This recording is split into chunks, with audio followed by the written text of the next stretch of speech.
Taking you now to Eula, where a troubling situation has left officials with unanswered questions this morning. The Callahan Sheriff's Office was called to a property on the 6400 block of FM 603. We're bringing you the latest information tonight.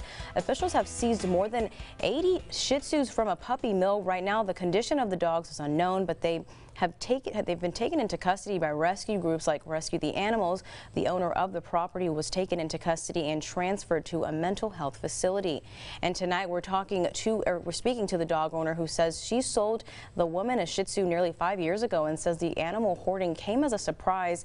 Our Catherine Garcia has those details. A horrifying discovery made by law enforcement. A woman living in Callahan County accused of hoarding roughly 80 Shih Tzu dogs in her home.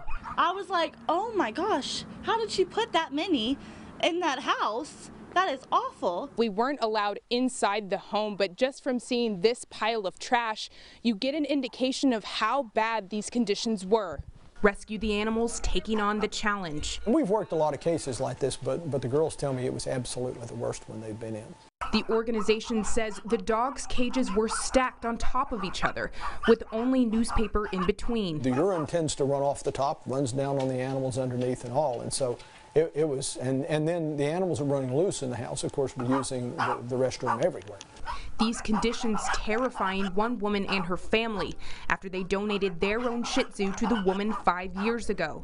So we thought she was going to a loving home when we gave her away. Now the family just wants to know that she and the other dogs are okay. I'll be giving her so many hugs and just loving on her, and oh my gosh, just to see her after 5 years it just brings tears to my eyes. And my family's too. In Callahan County, Catherine Garcia, KRBC, Abilene's Local News.